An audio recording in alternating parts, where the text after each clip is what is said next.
Good evening, David. How are you doing? I'm doing well, sir. Well, thank you very much for the interview. Sure, happy to do so. Yeah, I saw you actually last Saturday at the showing of the mine polluters. Yes, sir. Yeah, you really gave actually two great speeches. I was really impressed. So definitely I want to interview you. So well, first of all, why do you decided to run for the office? That's a good question. It's one I've asked myself a few times too, Mhm. because running for office has been one of the craziest, busiest things I've done in my entire life. And I've had friends who have done so before, and they would say the same. It's not always an enjoyable thing to do either. No. But there are several reasons, certainly to include what's been going on in the nation for the last couple of years, especially. And many things I'm hearing with regard to the downgrade of society in general. And now is the time to fight, or many have said, or we may end up losing everything. I've been hearing things like that. I would be inclined to agree. And there are issues specific to Indiana Right. that have caused me to want to get involved as well. The Yeah. main one is being the issue of abortion itself, Right. and the fact that it is, well, it's an evil practice. It's murder. 8,000 babies die in Indiana. You're even with a supermajority Republican pro-life legislature. There has been a bill to get rid of abortion outright, and that has not been even heard in committee, much less passed. So Right. Yeah. that taken care of, and join those who are fighting to end it immediately. Right. We'll get in more on that about the whole legislature process and how people there playing games. But first of all, which district you're running for? I'm running in District 91. And that is basically Southwest Indianapolis, most of the way outside 465. If you break it into townships, it's I think all of Decatur Township, most of Perry Township, and the southern part of Wayne Township. Okay, so the southwest. Yes, sir. So outside the loop, is that? Most of it, yes. There is some of it that is inside the loop, Okay. just the southern part of Wayne Township, but most of it is outside of the loop. Yeah. So it goes up. Oh, sorry, go ahead. What kind of district like is that? Is it conservative or more? Very conservative, yes, sir. It is very, very much a red district. Okay. In fact, for this particular representative seat, last time I checked, there wasn't a Democrat on the ticket at all. So unless they caucus somebody in, the election for this seat is going to be determined on May 3rd, which is the primary. Right. Yeah, exactly. And you are running against incumbent, right? Yes, sir. Okay.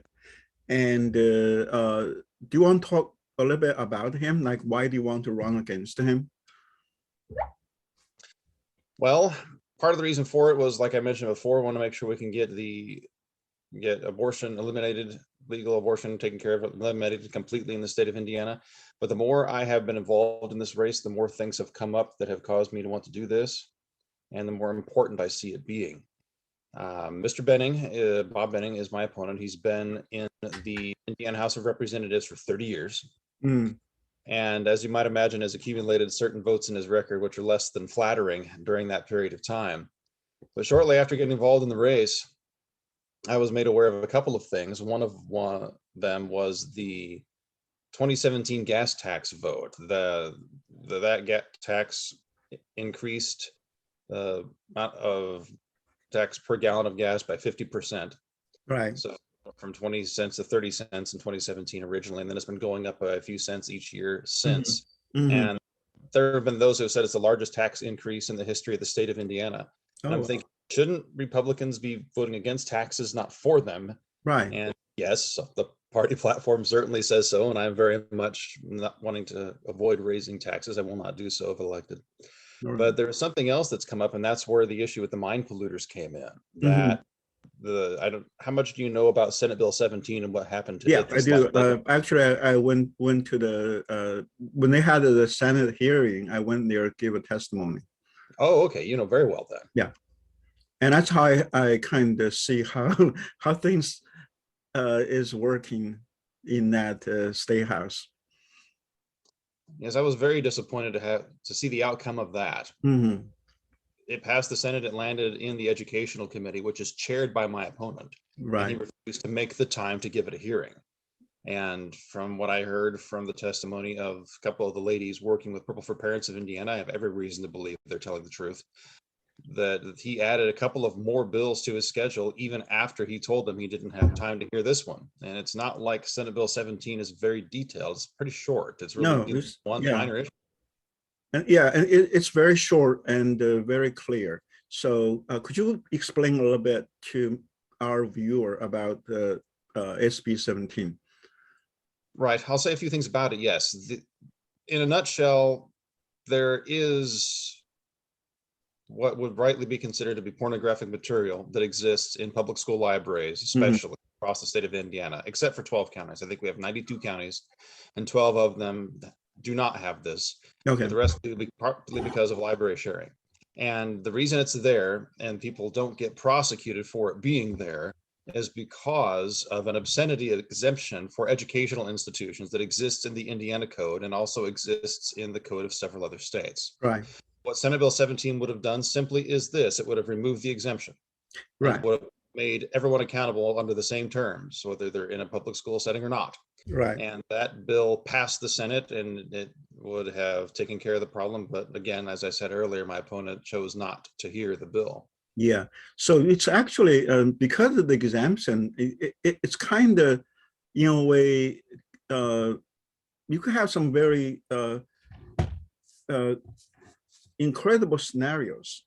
For example, if you give the same book, which is in a school library, to a minor outside the school, you'll be arrested. But because of the exemption, they're allowed to do it inside the school. But the inside school library, that is okay. That is my understanding. Yes, sir. Right. And also, like when I was giving a testimony at the Senate,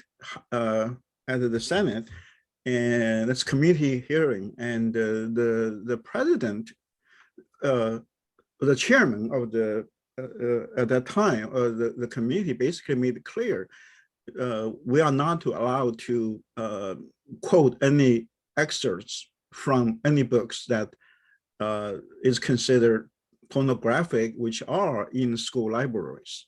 So you couldn't even say it because yet there it is available to children. Right. So that's just kind of somehow it's like, how could this be? And the SB 17 basically just say, okay, SB 17 is not going to redefine what is pornographic material. We have that. We just like take the exemption from the school library, and it's not even talking about public library. It's just the school library, and for that, well, it said passed the Senate, and so it's not surprising they passed it. But then when it went to the House side, and the committee didn't even wants to talk about it. And I found that extremely disappointing. What I further found disappointing was how Mr. Behning defended his decision not to hear the bill in the first place. Okay. He mentioned this when I heard him mention it in person when I went to a meeting of the Decatur GOP club a few weeks ago. He and I were both there. They were going to decide at that meeting which candidates for various offices they were going to endorse. But someone asked him about that directly during a Q&A session. And he said much the same that he did on a blog, not a blog post, I'm sorry, but a Facebook post he put on his campaign page a few days ago. And he said that, well, we had the language in the bill that existed in SB 17 in our bill, House Bill 1134, which passed the House, and the Senate removed the language from House Bill 1134 during their discussions in favor of their own bill. Right. And I'm sitting there thinking, well, yes, and SB 17 turned out to be that bill, did it not? And it was very simple and very straightforward. Right. So they took it out of that bill, and 1134 didn't even pass. No. So then they send the bill past SB 17 and send it back over to his committee where he let it die. Right. And before actually I got involved, I heard that people tell me that that's the game they play. So basically something passing the House, then they expect, when the bill went to the Senate, it would die in the Senate, or some bill passed in the Senate will die in the House. And they actually playing this game so that they can basically say to their constituencies that they did something. Yes, and this is what I have heard as well. Is that the case? What's going on with my opponent? I can't say for 100% certainty, but I do know this, but there was a bill that existed last year as well that would have done the same thing, and it didn't get passed either. So I forget the number. It was another Senate bill, like 287 or something like that. I forget exactly. Okay. For the others who would know better. But apparently for 2 years in a row, they've tried to do it and it's failed. And my opponent has been in the House for 30 years. And I don't remember if he was in charge of the Education Committee then or not. I suspect he was. Okay, so you say he's always in charge of the Education Committee? I don't know how long he's been in that particular position. Okay, yeah. But I do know that he's been in the House for 30 years. I see, got you. And you know John Jacob, right? I do. Don and I are good friends. Right, very good. And yeah, I know John for many years, and also Kurt nicely. And John and Kurt has been, trying to overturn the emergency order by the governor. Yes. And it's never got passed, which is kind of in a way incredible for a conservative state with GOP majority. And we have this governor is really deciding which business to close. I agree with you. And this is also something that came up when I was getting ready to file my paperwork in order to run. I asked John if my opponent now had sided with him to sign on to the House concurrent resolutions that he and Kurt were trying to get started in order to end the state of emergency. And John simply said, no, he has not. Right. So, and from what I understand, with regard to how the legal process works, in order to end the state of emergency outright, you would have to create what is called a House concurrent resolution and get that passed in order to do so. And John and Kurt were trying to do that, but they did not receive the needed support from Republicans in the House in order to do it. Right. Yeah. And this really bothered me, not just the fact that they didn't support it, but with regard to the lockdowns, even though the lockdowns in Indiana, as far as length is concerned, were shorter than that of many states, the Indiana Constitution really does not allow for this at all. Right. Article 1, Section 31 of the Indiana Constitution prohibits any kind of a law that would restrict people from meeting together for several purposes, one of which simply being their common good. And that's not a very specific term. So what is someone's common good? Is going to church for people's common good? I would have to think so, yes. How about a group of friends after a difficult day at work, getting together at a restaurant and having a good time and enjoying one another's company? Would that be for their common good? Right. Yes, it is. So to restrict people in that way is unconstitutional. So, but a Republican governor did it. Yep. And the General Assembly didn't do anything about it either. Right. Which really bothered me. Exactly, me too. And also, they, even though they have the emergency order, but the abortion clinics are allowed to open. Yep, they stayed open. Yeah, which is I mean, it says a lot about about our governor and about our the GOP establishment. Yes, Governor Holcomb has not been a bold and courageous leader, in my opinion. No. He has fancied himself as the nice governor. I saw him say something to along those lines on his Facebook. Really, he's a nice governor. He's considered to be a nice guy by several other governors around the country. And he said something along those lines on his Facebook page. It's like, and I responded to that at one point with a simple statement: sir, we don't need a nice guy as our governor. We need a bold, courageous leader who isn't afraid to do what is right. Right. Yeah. That's all I said at that time. Right. Maybe in a way, I guess he hasn't done anything that the left will attack him. Well, and that's an interesting observation as well, because with regard to the most recent gubernatorial election, I was kind of surprised to see how it turned out. There were a lot of very strong conservatives being very unhappy with our governor, decided to cast their votes for Donald Rainwater, I believe it was, instead. He was the Libertarian candidate. Right. And I think he received more percentage of the vote than any other Libertarian governor candidate in the history of the state of Indiana.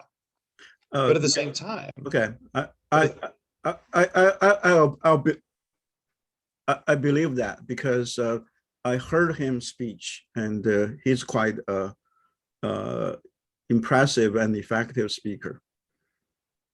and a lot of the things he was saying, I think, resonated very well with a lot of strong conservatives. He Right. didn't, because Governor Holcomb and his Democratic opponent were talking about how COVID was going on, and the pandemic was, people's businesses were failing because of the pandemic and having a difficult time.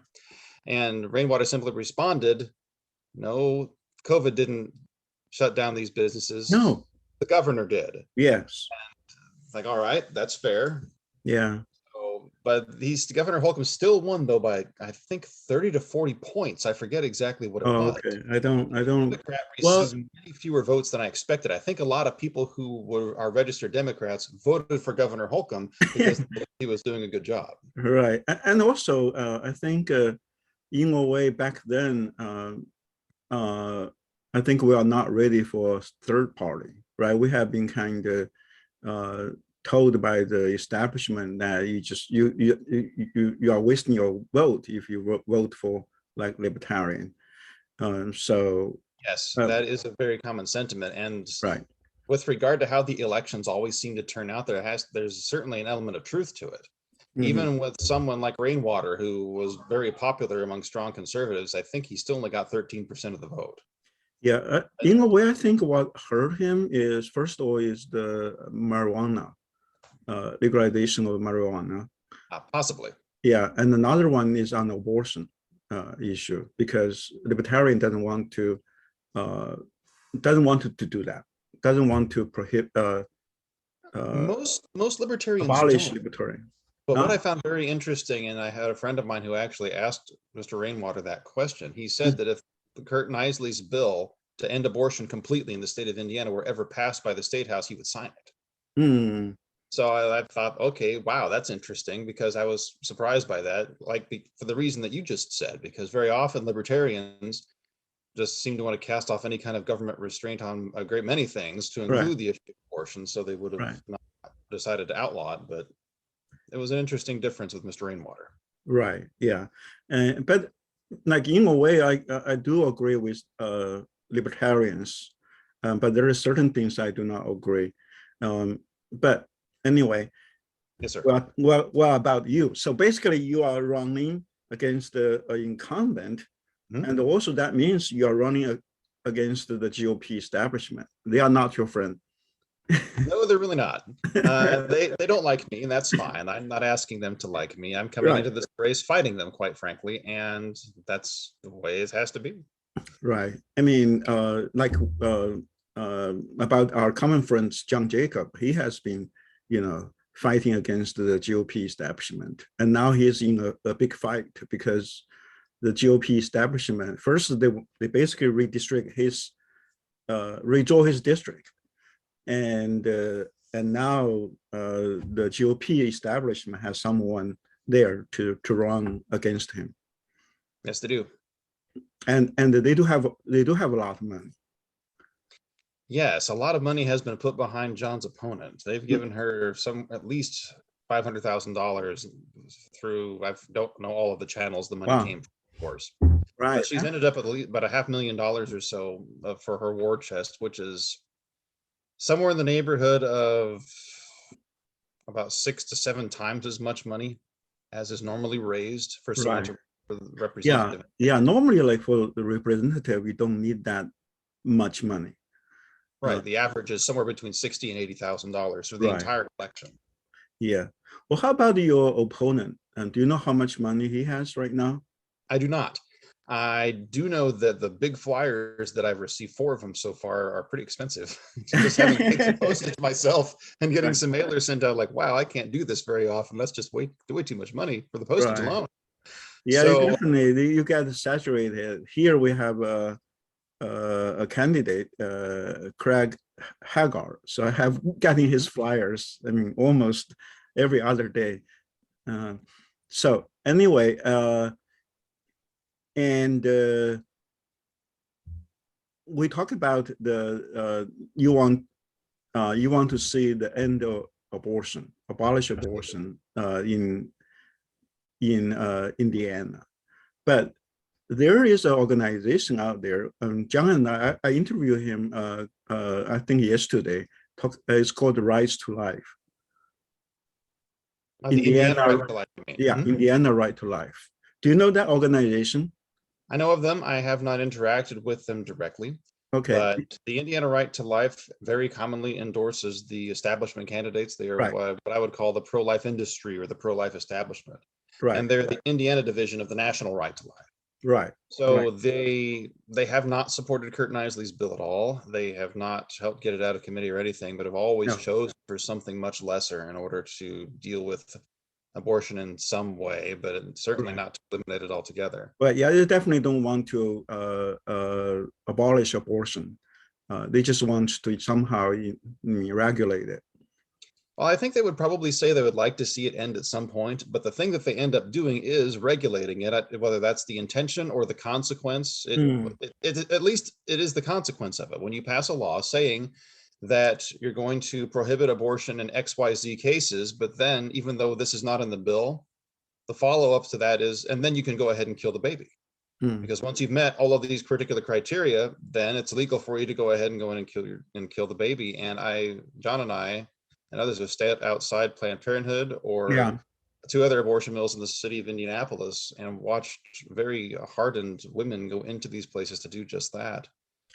And the other thing with regard to that is there is a particular political philosophy associated with this that I've come to call judicial supremacy.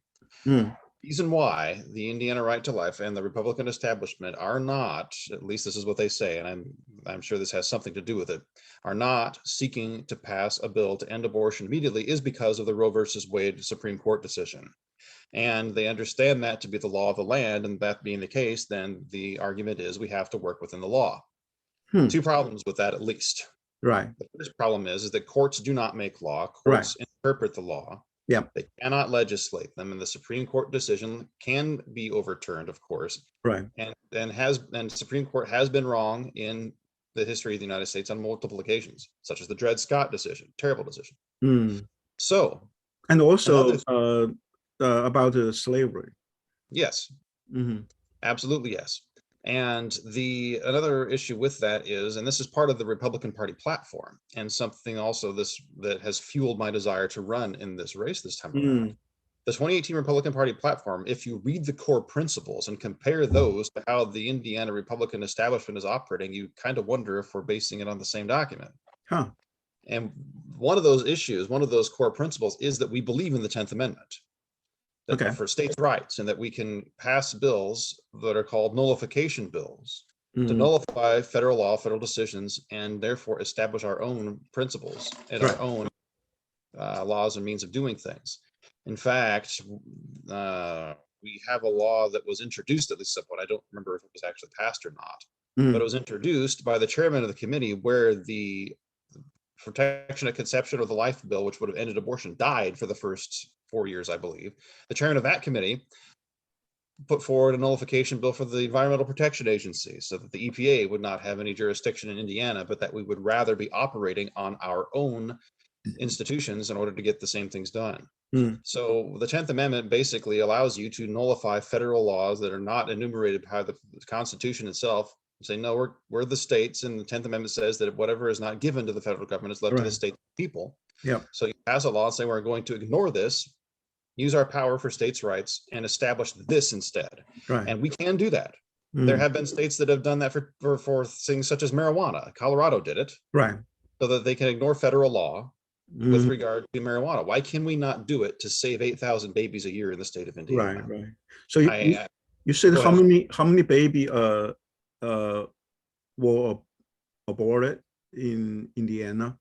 You said approximately 8,000 a year, sir. Oh, really? Wow. Yes, sir. About 8,000 a year. Wow. About a third to 40% of those are done at the Planned Parenthood in Indianapolis on the northwest side. Oh, really? Wow. And you have been involved in that ministry, right? You have been there in front of the abortion clinics. Yes, sir, I have. So how long you have been doing that? How long have I been going out to the abortion mills in Indianapolis? Mm-hmm. Off and on for about 7 years. Oh, wow. I have been outside all three of them, mostly either the one on 16th Street or Planned Parenthood. We stand out there with signs. We preach the gospel of Jesus Christ. We call people to repentance. We urge them and beg them not to kill their babies. And we Right. offer any and all help that they could possibly need to avoid doing so.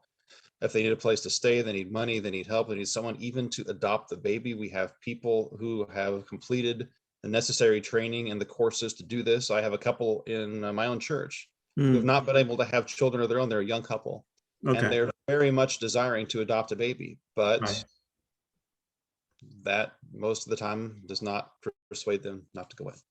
In fact, I have never, in the 7 years I've been out there, have anyone ever take us up on the offer to adopt their child. Oh, wow, that's so sad. And mostly actually are from the low-income family, low-income moms, right? There is certainly the presence of that. I don't know the exact statistics, except to say that it is a tendency of Planned Parenthood to put up their abortion mills inside poorer communities. Right. Yeah. Well, this is a funny thing. Like now people say, okay, a lot of things about anti-racism and all that, but the founder of Planned Parenthood was a racist, and she made that so clear. You're exactly right.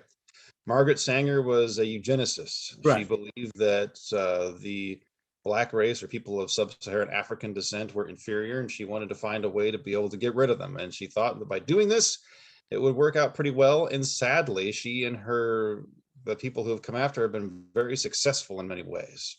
Right. And in a way, if there was no Planned Parenthood, the African Americans probably become the biggest minority group. They would, yeah, certainly the largest. I would say certainly the largest minority group. There would be many, many more. Then that would be a glorious thing.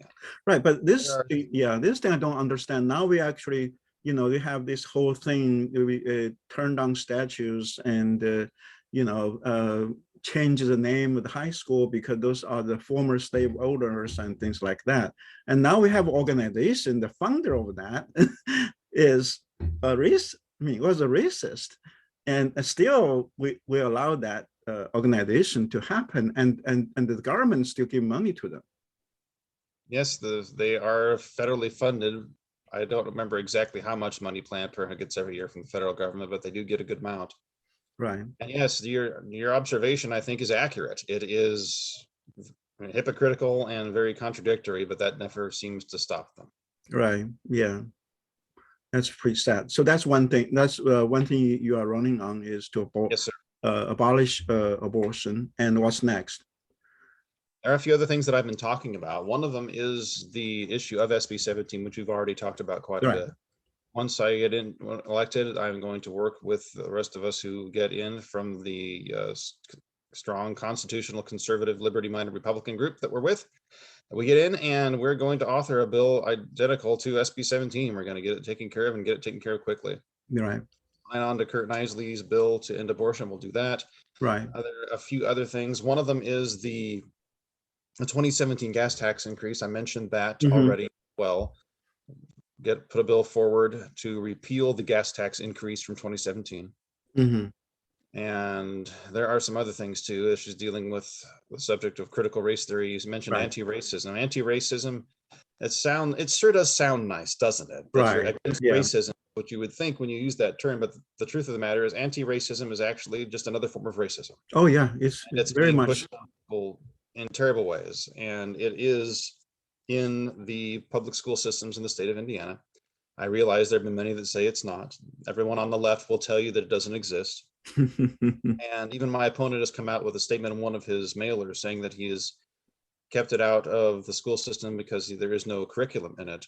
That was, he mentioned that he kept curriculum out of the school system, but it's not there because of curriculum. It's there because of you. And critical race theory is as critical race theory does. And there was an administrator in the Indianapolis public school system. I can't recall his name off the top of my head. But he came clean on it not too terribly long ago, and it made national media, where he said, in short, yes, we are teaching your children critical race theory, and yes, we are lying to you about it. Wow. Well, they definitely are lying to us because they do. I mean, the critical race theory is ideology, is a worldview. So they definitely use that in the curriculums. I mean, it's pretty much everywhere if you look into what's happening now. And also something happened. I'm not sure this happened in Indiana, but there happened in Pennsylvania is that, and some other states that in the past 2 or 3 years, they basically took out all those curriculums and put the new curriculum comes in. And the new curriculum comes in has that ideology, the critical race theory. So everything is about race and everything is about, they are trying to help children become anti-racists. So it's there. Yes, that is what is going on.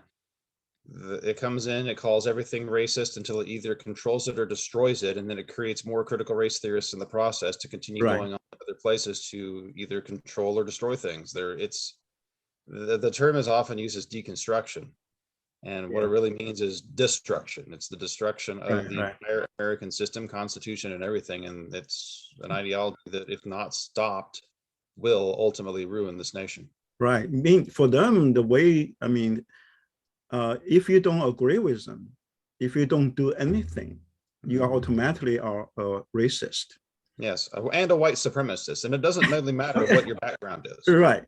And they would call you a white supremacist. Oh, definitely. They call elder a white supremacist. Well, Asians are already are called they call it what, white adjacent. So basically, we are grouped with the white because we did so well. Yep, definitely. And what the craziest thing about that too, that I think I saw as far as headlines are concerned about this issue and how they've used the term, which is one of many terms they redefine: white adjacent, white supremacist, racist, anti-racist, all those other words. They just take them and fill them with meaning completely foreign to any kind of historical meaning for the terms. Yeah. But Larry Elder was a Republican candidate for the governor of California when Gavin Newsom had the recall election. Right. For him, and the Los Angeles Times had a headline saying that he was, quote, the black face of white supremacy, end quote. Yeah. And the thing is that when they say white supremacy, you see the old meaning of that term was someone who truly was a racist, someone who believed that people of European descent were somehow superior to all other races because of the fact that they were white. Right. And that is wrong. That is racist. That is disgusting. Right.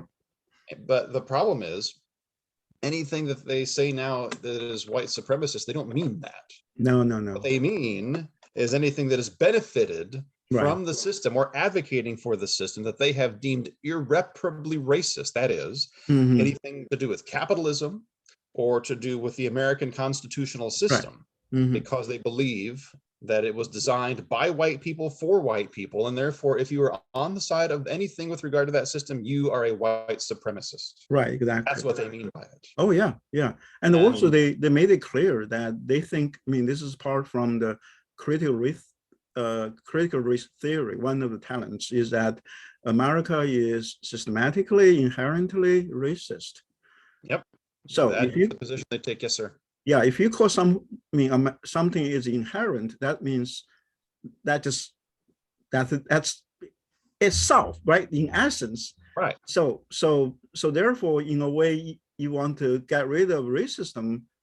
That means you have to destroy the system. You're exactly right. You have to destroy America because that's how they think. I mean, they are actually, in a way, they are calling for a revolution, and which actually is a communist revolution. You're right. The ideology is inherently Marxist. Right. And the organization Black Lives Matter, which is another thing that you can point out, because who's going to argue with the statement that's the organization's name, correct? Right. Do Black Lives Matter? Well, of course they do. Yeah. Absolutely, yes. But see, what they do is they grab terms that people will have an inherent reaction to, that the reaction the way they want. Right. So they would say that your white supremacy is bad. And everyone's going to say, well, of course it is. Yeah, it's bad. But what they mean by it is something different. Racism is bad. Well, yes, it is, but they mean something different. Right. They say Black Lives Matter, but they aren't. But when they put a name like that on the organization, it will immediately engender sympathy. Mm-hmm. But they themselves have very clearly said that they are trained Marxists. Right. Yeah. That they wish to destroy the nuclear family. Right. And are pushing perverse sexual ideologies forward as well. It's all meant to destroy everything. Right. And it's all very deceptive. There is a museum in Washington D.C. It's on the strip. It's called I think it's the African American History Museum there, and they actually put a poster talk about the whiteness. So what is whiteness? One of the things about whiteness is a nuclear family, and also believe in rationalism, and also or meritocracy. Oh, yeah. Another one. Yeah, meritocracy, and also punctuation, like you showing up on time. Punctuality, yes. And that's all considered for your job, that sort of thing. That's all hard considered work, whiteness. Yeah. Well, definitely Christianity is considered whiteness. So yes, and because the thing is, all of those things are derived from a biblical worldview, and so that's something else. That so if you're going to have if you're actually going to believe the Bible, like I do, I am a Christian. I have been for 30 years. Yeah, I even am a bivocational pastor at a small church started in Indianapolis. Wow, wonderful. But they say that, and then they of course are going to castigate the entire Christian faith from which all of these things are derived, right, as inherently racist, just like the American system. Yeah, exactly. And they also made it clear they are against Western civilization. They think Western civilization is white supremacist, and they even think about like math and physics and all that are also white supremacist.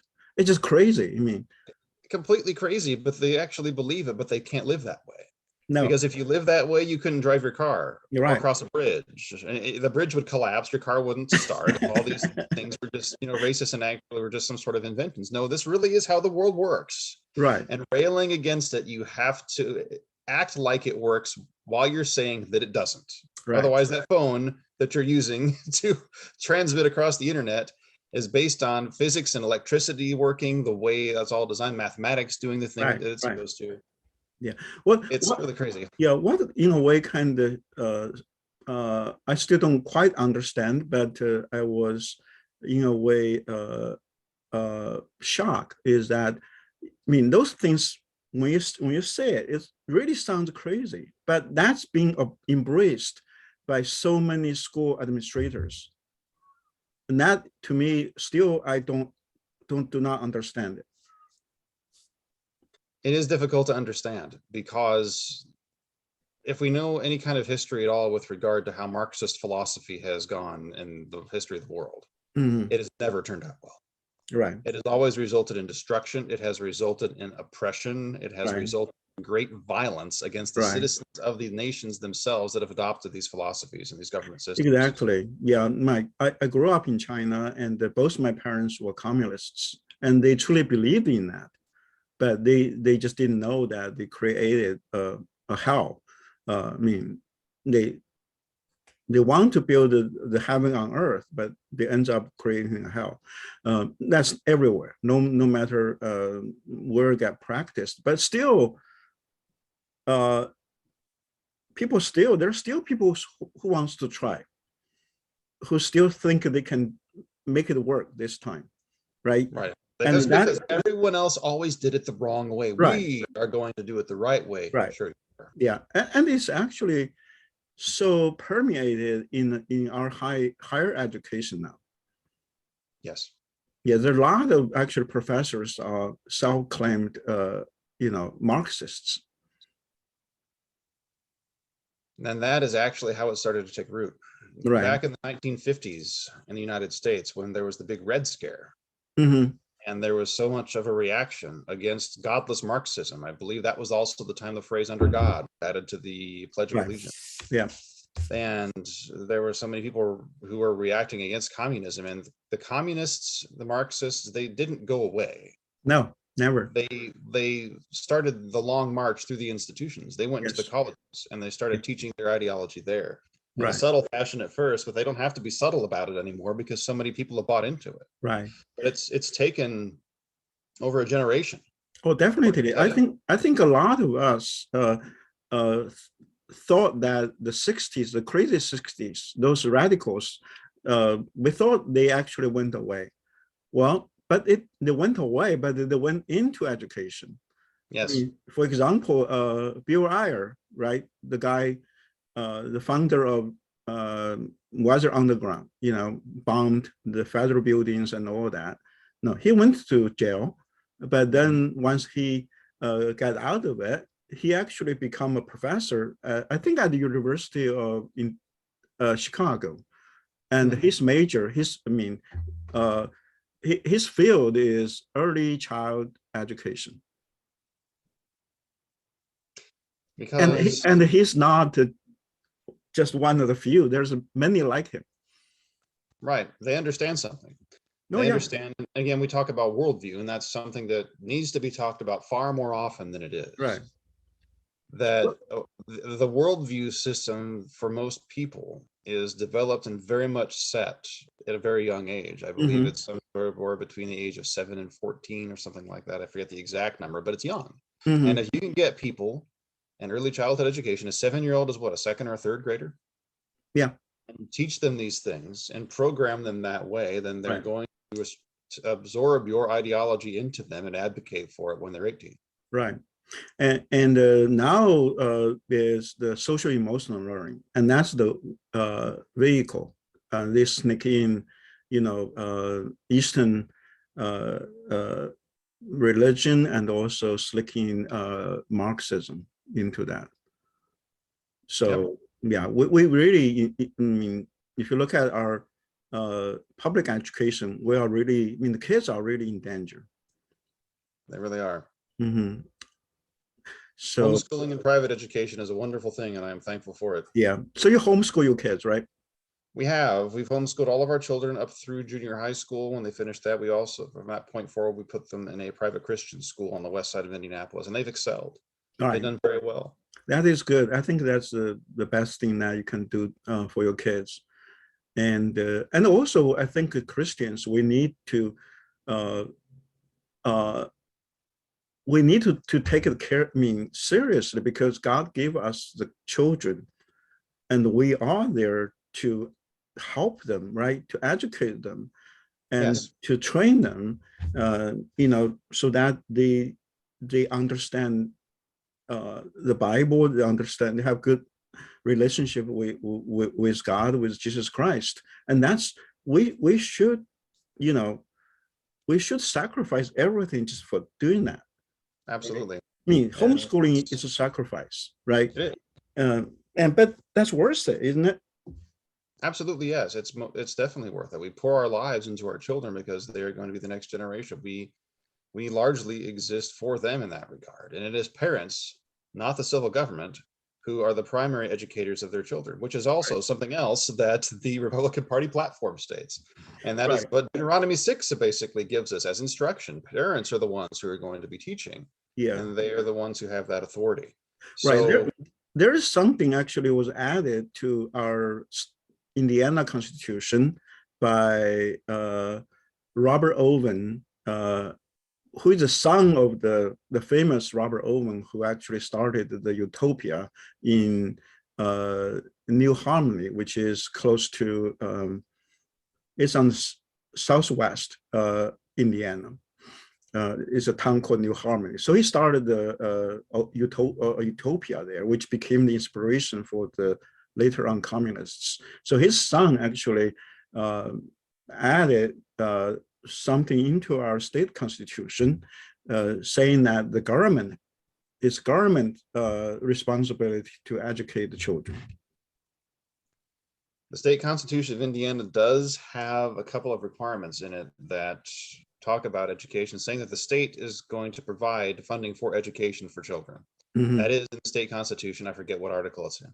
Right. But it is present. And that is something that people have tried to work with and to some degree try to work around. I think the voucher system Right. has been something that people have tried to use as a way for the state to fund it, but also to try to put it back into the control of parents where it belongs. Right. Exactly. So there's a danger with the voucher system, because anytime you get money from some sort of a government, then Right. there are strings attached to it that Exactly. people are very wary of that, and with good reason. Right.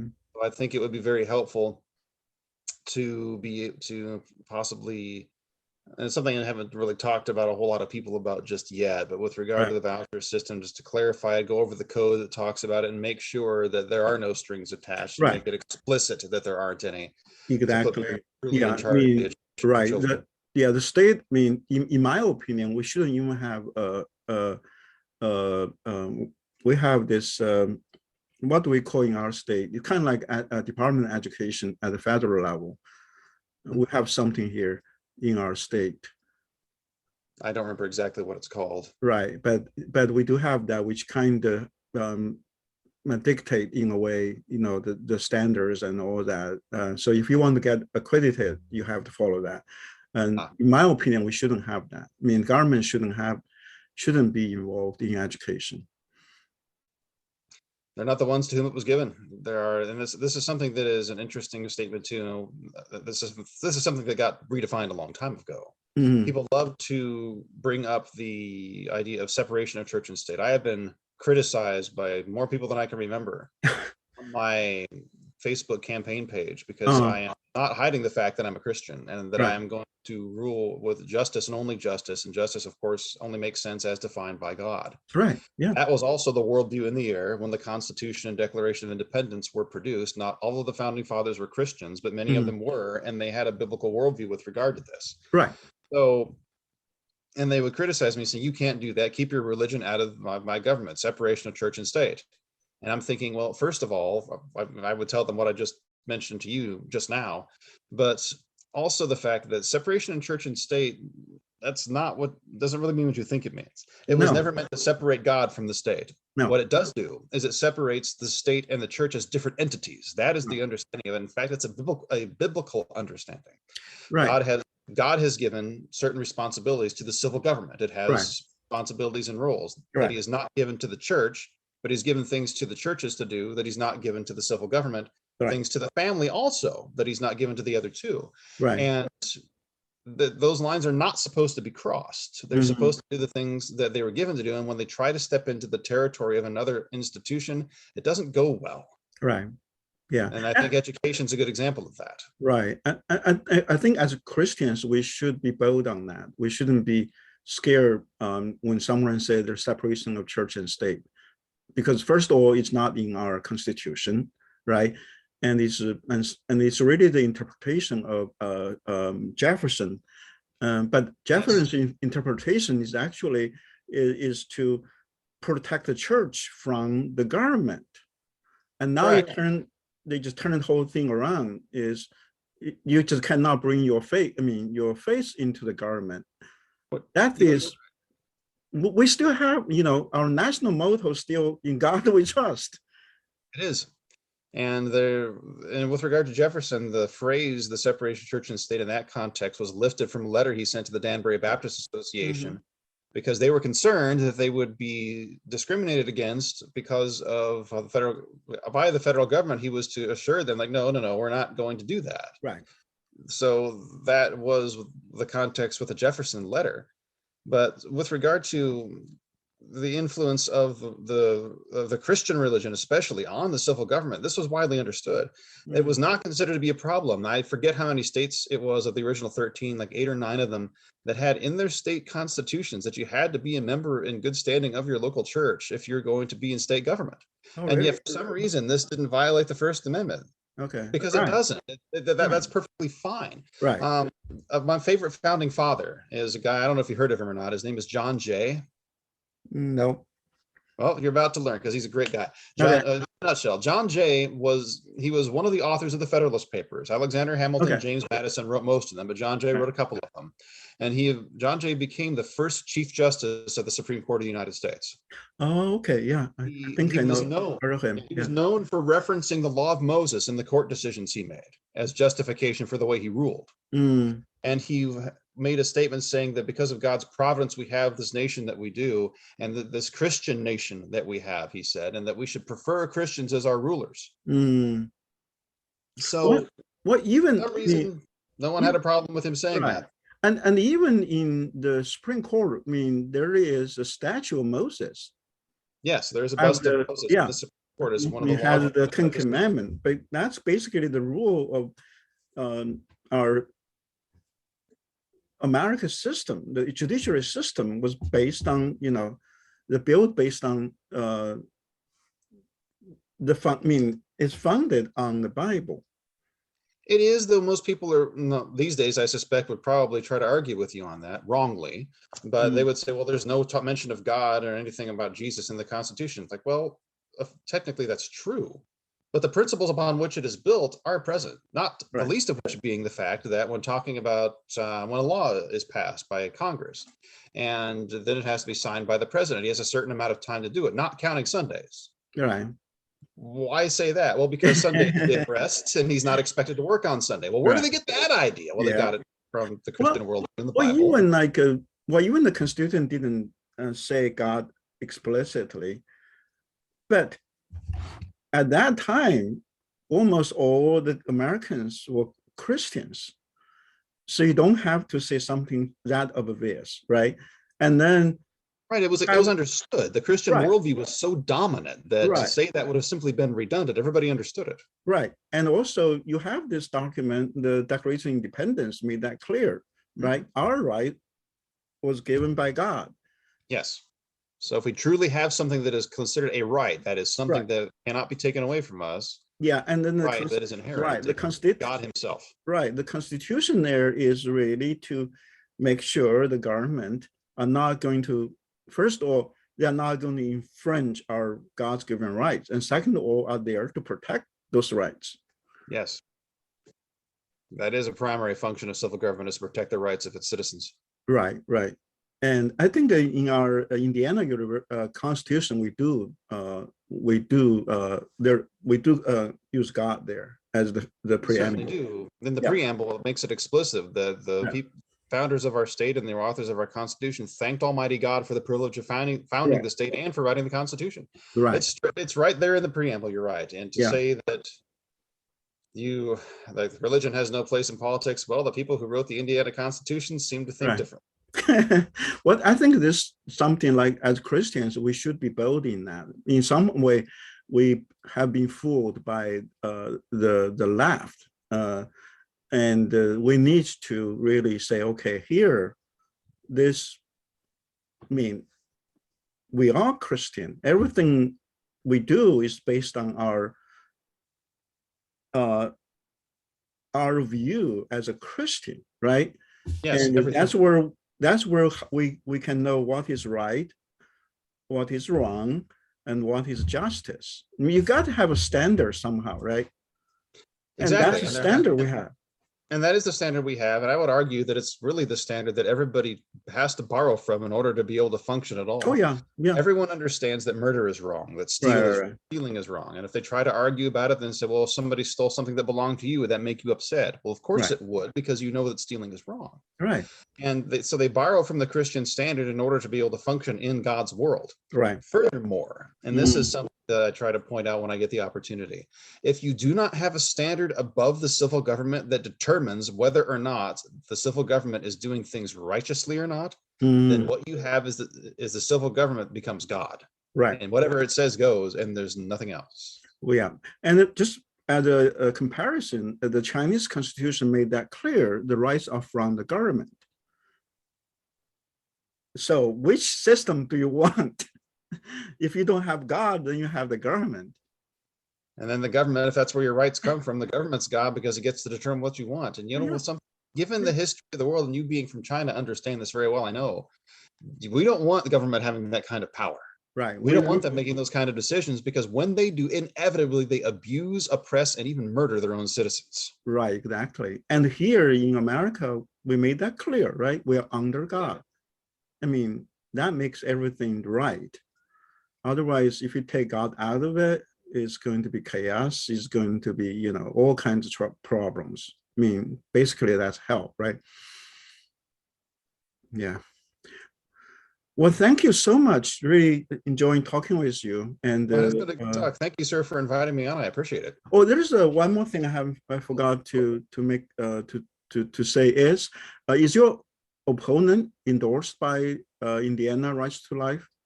My opponent has been endorsed by Indiana Right to Life. Yes, sir, that is correct. Man, I think that's in a way is quite confusing to a lot of voters, because they can claim that I'm pro-life because Indiana Rights to Life endorsed me. And that is something that I've been talking with people when I come to the door and visiting with them. I hand them my information saying that I'm seeking to end abortion in the state of Indiana. And then I talk about my opponents like, well, he has been endorsed by Indiana Right to Life, but they have not supported a bill to end all legal abortion in the state of Indiana. Yeah. And everyone is surprised to hear that. Right, they don't know what's going on. So yeah, there's an organization called Hoosiers for Life. They're right. They're a nonprofit, so they don't endorse people. But I did get 100% rating on their survey, and they are an immediately end abortion organization. Right. Yeah, I do appreciate what they have been doing. They definitely they support yeah, John Jacob and Kurt Nicely. That too. And so they have, I mean, those two have the, you know, have a record, right? They have the have a proven record. But even for John Jacob, the Indiana Rights to Life did not endorse him. No, they didn't. Yeah. So, I mean, that just tells you about the organization. I would agree. Yeah. Well, thank you so much.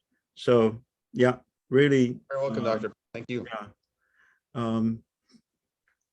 Okay. Let me